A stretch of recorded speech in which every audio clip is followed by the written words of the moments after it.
बाबू जयपाल पेशे से एक डॉक्टर थे, लेकिन इसे उनका भाग्य ही कहिए कि वो ज्यादा तरक्की नहीं कर पाए। उनका घर एक संकरी सी गली में था, परंतु उनके दिल में खुली जगह में घर लेने का कभी विचार तक नहीं उठा। उनका औषधालय घर में ही था। औषधालय की अलमारियां, शीशियां और डॉक्टरी यंत्र आदि भी साफ सुथरे नहीं थे। कंजूसी के सिद्धांतों का वे अपनी घरेलू बातों में भी बहुत ही ध्यान रखते थे। उनका लड़का जवान हो गया था, पर अभी उसकी शिक्षा का प्रश्न नहीं आया था। सोचते थे कि इतने दिनों तक किताबों में सर मार करके मैंने कौन सी बड़ी संपत्ति पाली जो इसको पढ़ाने लिखाने में हजारों रुपयों को बर्बाद करूं। उनकी पत्नी का नाम प्रीति था। प्रीति बड़ी ही धैर्यवान स्त्री थी, परंतु डॉक्टर साहब को अपनी पत्नी के इस गुण की कोई कदर नहीं थी। बाबू जयपाल की माँ अभी जीवित थी, परंतु गंगा स्नान के लिए वो तरस तरस कर रह जाती, तो फिर दूसरे पवित्र स्थानों की यात्रा की तो बात ही क्या करनी। इस घोर कंजूसी का परिणाम ये था कि उनके घर में सुख शांति का नाम नहीं था। इसी परिवार में उनकी एक बुढ़िया नौकरानी थी, जिसका नाम था जगिया। उसने डॉक्टर साहब को गोद में खिलाया था और इस घर से उसे ऐसा प्रेम हो गया कि सब प्रकार की कठिनाइयां झेलती थी, परंतु टलने का नाम नहीं लेती थी। डॉक्टर साहब की आय कोई बहुत ज्यादा नहीं थी, परंतु उन्होंने कई शक्कर और कपड़े के कारखानों में हिस्सेदारी खरीद रखी थी। आज संयोग की बात है कि मुंबई के एक कारखाने ने अपने वार्षिक लाभ में से 750 रुपए मनी ऑर्डर द्वारा उन्हें भेजे थे। डॉक्टर साहब ने मनी ऑर्डर लिया, नोट गिने और डाकिये को विदा किया। डॉक्टर साहब डाकिये को प्रसन्न रखा करते थे।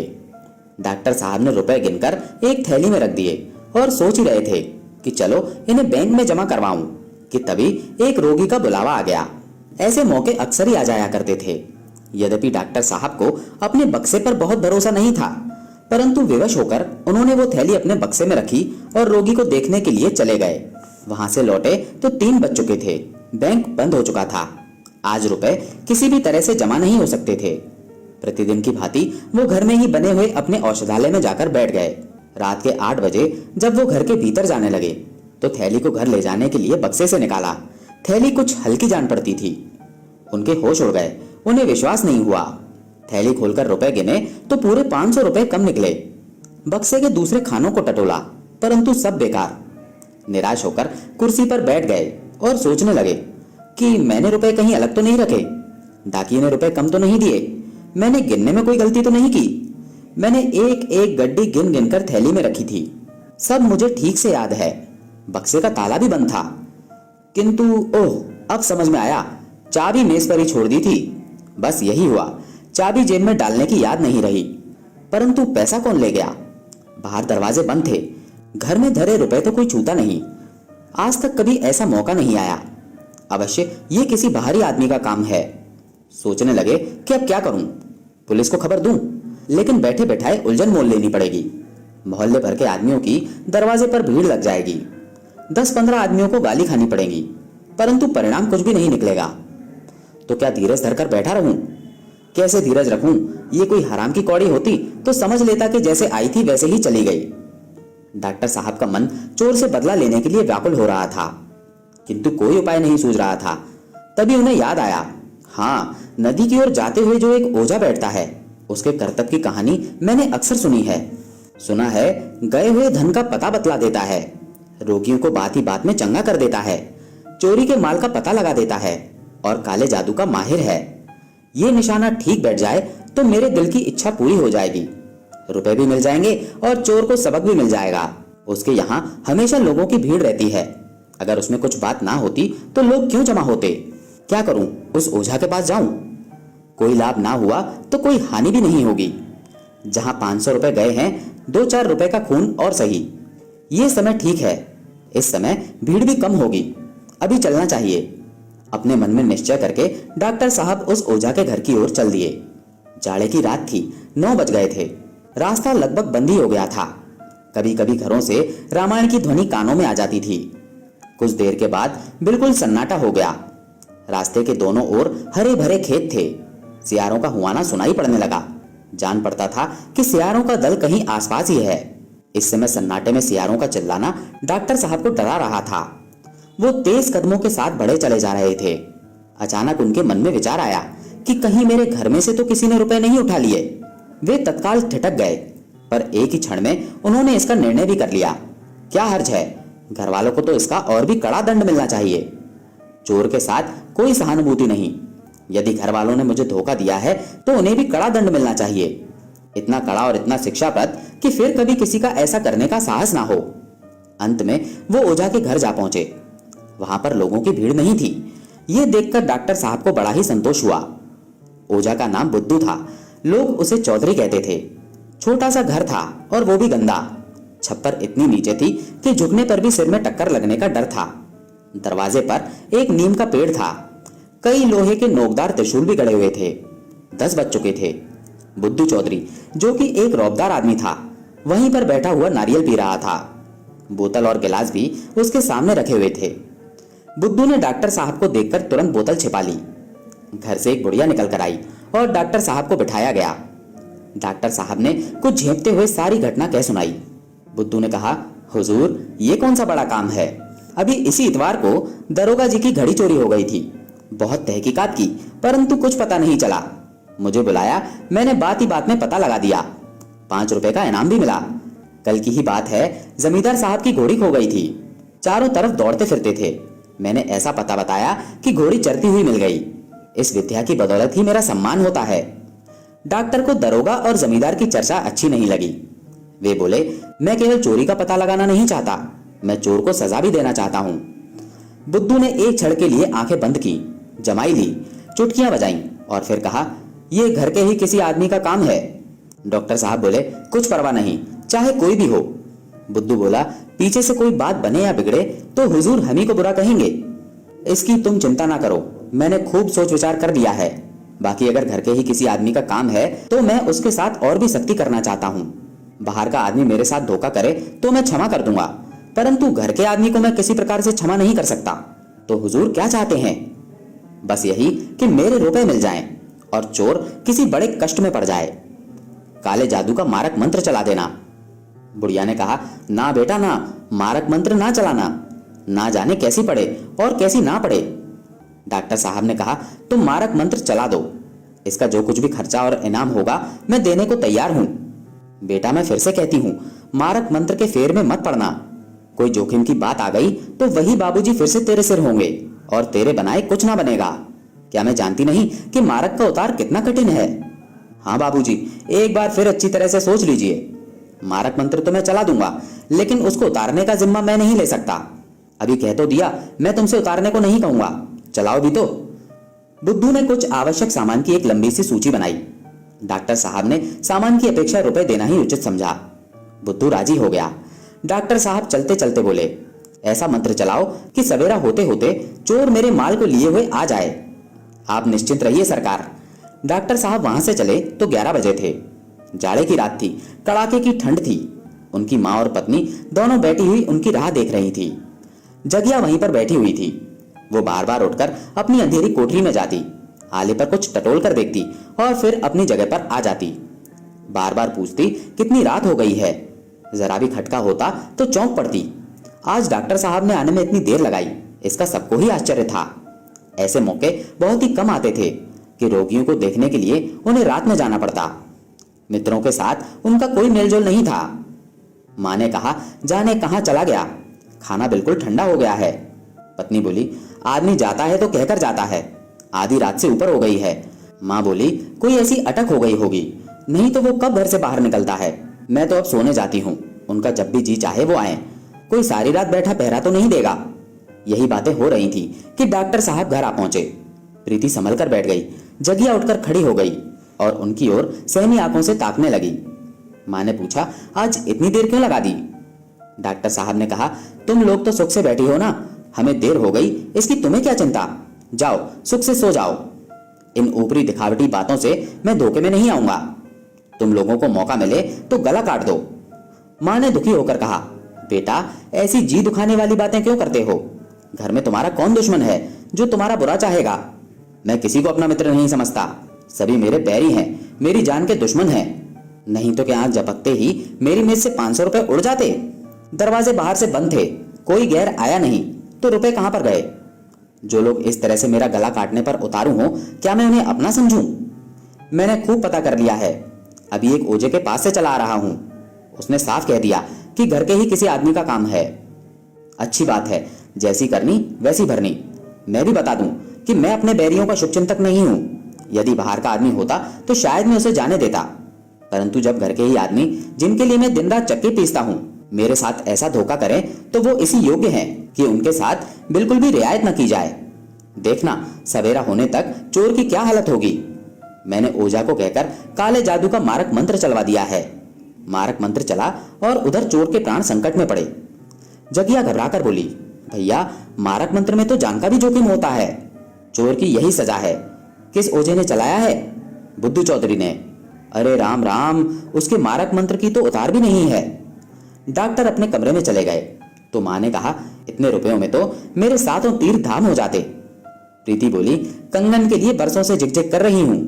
अच्छा हुआ मेरी आह पड़ी होगी। रात का 1 बजा था। डॉक्टर बाबू भयानक स्वप्न देख रहे थे कि अचानक प्रीति ने आकर कहा, जरा जल्दी चलकर देखिए जगिया का क्या हाल हो रहा है। जान पड़ता है जीभ ऐंठ गई है, कुछ बोलती ही नहीं, आंखें पथरा गई हैं। डॉक्टर साहब चौंक कर उठ बैठे, तब बोले, क्या कहा? जगिया को क्या हो गया? प्रीति ने फिर से जगिया का हाल बताया। डॉक्टर के मुख पर हल्की सी मुस्कुराहट दौड़ गई। बोले, चोर पकड़ा गया। मारक मंत्र ने अपना काम कर दिया। और जो घर का ही कोई आदमी होता तो क्या उसकी जान ले लेते? तो उसकी भी यही दशा होती, सदा के लिए सीख जाता। 500 के पीछे प्राण ले लेते।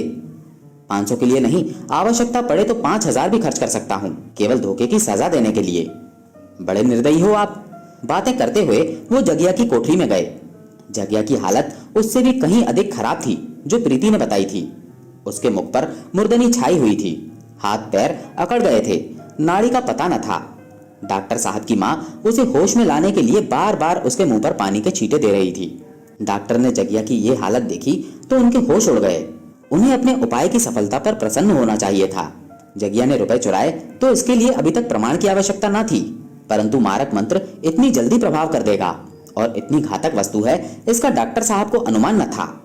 वे चोर को एड़ियां रगड़ते, पीड़ा से कराहते और तड़पते हुए देखना चाहते थे, परंतु ये दुखमय दृश्य देखकर प्रसन्न होने के बदले उनके हृदय पर चोट सी लग गई। उनके मन में दया का भाव उठने लगा। इसके अतिरिक्त उन्हें अनुमान नहीं था कि जगिया जैसी दुर्बल आत्मा उनके गुस्से का शिकार हो जाएगी। वे समझते थे कि मेरे बदले का वार किसी सजीव मनुष्य पर होगा। यहाँ तक कि वे अपनी स्त्री और लड़के को भी इस वार के योग्य समझते थे। पर मरे को क्या मारना, कुचले को क्या कुचलना। उन्हें जगिया का यह काम क्षमा योग्य लगने लगा। जिसे रोटियों के लाले हों, कपड़ों को तरसती हो और जिसकी इच्छाएं कभी पूरी न हुई हो, उसकी नीयत बिगड़ भी जाए तो कौन सी हैरानी की बात है। वे उसी समय औषधालय में गए। होश में लाने की जो भी अच्छी अच्छी दवाइयां थी उनको मिलाकर एक नई औषधि बना ली, जगिया के गले में उतार दी, परंतु कुछ लाभ ना हुआ। जगिया को होश में लाने के यत्न किए जाने लगे। थोड़ी ही देर बाद जगिया की आंख खुली। उसने सहमी हुई दृष्टि से डॉक्टर साहब को देखा और उखड़े हुए स्वर में बोली, हे राम, कलेजा फूका जाता है। अपने रुपए ले ले, आले पर एक हांडी है, उसी में रखे हुए हैं। मुझे अंगारों से मत जला। मैंने तो रुपए तीर्थ करने के लिए चुराए थे। क्या तुझे तरस नहीं आता? मुट्ठी भर रुपयों के लिए मुझे आग में जला रहा है। मैं तुझे ऐसा ना समझती थी। हाय राम। ये कहते हुए बुढ़िया फिर से बेहोश हो गई। नाड़ी बंद हो गई, होंठ नीले पड़ गए, शरीर के अंगों में खिंचाव होने लगा।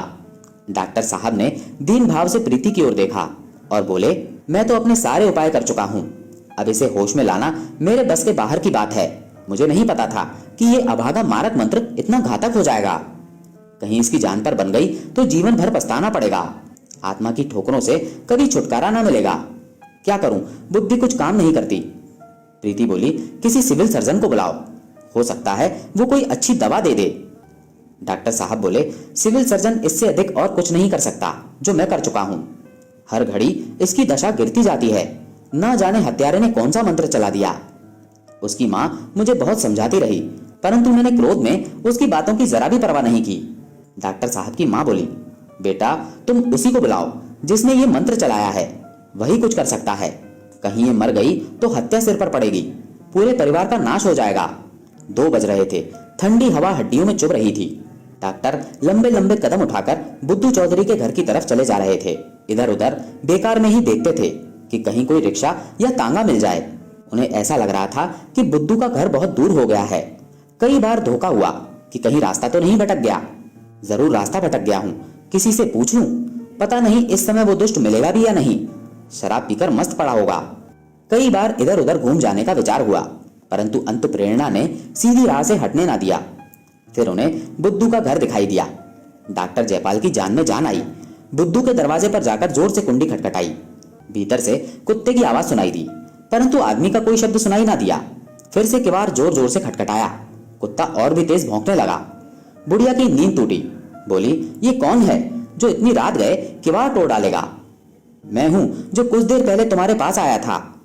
बुढ़िया ने आवाज पहचान ली। समझ गई कि डॉक्टर साहब उनके घर पर आए हैं और अवश्य कोई विपत्ति पड़ गई है, नहीं तो इतनी रात गए क्यों आते। मैंने खूब समझाया था पर तब ना माने। उठकर उसने लालटेन जलाई और बाहर निकल कर आई। डॉक्टर साहब ने पूछा, बुद्धू चौधरी सो रहे हैं, जरा उन्हें जगा दो। बुढ़िया बोली, ना बाबूजी, इस वक्त मैं ना जगाऊंगी, मुझे कच्चा ही खा जाएगा। रात को तो लाट साहब भी आवे तो नहीं उठता। डॉक्टर साहब ने थोड़े ही शब्दों में पूरी घटना कह सुनाई और बड़ी ही विनम्रता से कहा कि बुद्धू को जगा दें। इतने में बुद्धू अपने आप ही बाहर निकल आया और आंखें मलता हुआ बोला, कहिए बाबूजी, क्या हुक्म है? बुढ़िया ने चिढ़कर कहा, तेरी नींद आज कैसे खुल गई? मैं जगाने गई होती तो मारने को पड़ता। डॉक्टर बोले, मैंने सारा माजरा बुढ़िया से कह दिया है, इसी से पूछो। बुढ़िया बोली, कुछ नहीं, तूने काले जादू का मारक मंत्र चलाया था, रुपए इन्हीं के घर की मेहरी ने ही लिए हैं। डॉक्टर बोले, बेचारी मर जाएगी, कुछ ऐसा उपाय करो कि उसके प्राण बच जाएं। ये सुनकर बुद्धू बोला, ये तो आपने खूब सुनाई, मारक मंत्र को फेरना आसान नहीं। बुढ़िया भी बोली, बेटा जान का जोखिम है, क्या तू जानता नहीं, कहीं फेरने वाले पर ही उल्टा पड़े तो जान बचानी कठिन हो जाएगी। डॉक्टर बोले, अब उसकी जान तुम्हारे ही बचाए बचेगी, इतना तो धर्म करो। बुढ़िया बोली, दूसरे की जान की खातिर कौन अपनी जान आफत में डाले?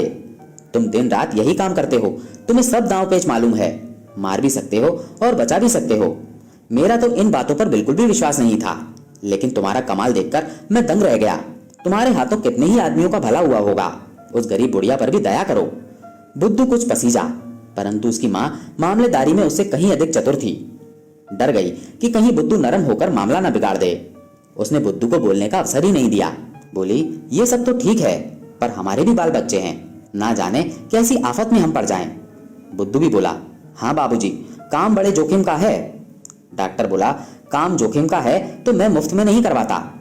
बुढ़िया बोली, आप देंगे तो 150 देंगे, और क्या, मारक मंत्र को फेरना, सांप के बिल में हाथ डालना है, आग में कूदना है। तो माता जी, मैं तुमसे बाहर तो हूं नहीं, जो कुछ तुम्हारी मर्जी हो वो कह दो, मुझे तो बस उस गरीब की जान बचानी है। यहाँ बातों में देर हो रही है, वहां मालूम नहीं उसका क्या हाल होता होगा। बुढ़िया बोली, देर तो आप कर रहे हैं, आप बात पक्की कीजिए तो ये आपके साथ चला जाएगा। डॉक्टर साहब को एक एक क्षण एक एक वर्ष जान पड़ता था। वो बुद्धू को इस समय अपने साथ ले जाना चाहते थे कि कहीं बुढ़िया का दम न निकल जाए। उस समय उनकी आंखों में रुपए का कोई मूल्य नहीं था, केवल यही चिंता थी कि जगिया मौत के मुंह से निकल जाए। वे बोले, तुम ही बतला दो। बुढ़िया बोली, अच्छा तो 500 रुपए दे दीजिए, इससे काम बन जाएगा। बुद्धू ने मां की ओर आश्चर्य से देखा और डॉक्टर साहब निराश होकर बोले, इतना तो मेरे बूते से बाहर है, जान पड़ता है कि उसके भाग्य में मरना ही लिखा है। बुढ़िया बोली, तो फिर जाने दीजिए, जाओ बुद्धू, जाकर सो जाओ। डॉक्टर बोले, माता इतनी निर्दयी मत बनो, आदमी ही आदमी के काम आता है। तभी बुद्धू बोला, नहीं बाबूजी, मैं हर तरह से आपका काम करने को तैयार हूं, अगर कुछ कम भी देंगे तो मैं चलूंगा। बुढ़िया बोली, तू जाके सोता क्यों नहीं, इन्हें रुपए प्यारे हैं तो क्या तुझे अपनी जान प्यारी नहीं है? डॉक्टर साहब ने कुछ संकोच करते हुए 250 रुपए कहे। बुद्धू राजी हो गया, मामला तय हो गया। डॉक्टर साहब उसे अपने साथ लेकर घर की ओर चल दिए। ऐसी आत्मिक प्रसन्नता उन्हें कभी नहीं मिली थी। वे दोनों घर की ओर चल दिए। डॉक्टर साहब बुद्धू से बार बार तेज चलने को कहते थे। घर पहुंचे तो जगिया को बिल्कुल मरने के निकट पाया। जान पड़ता था यही सांस उसकी अंतिम सांस है।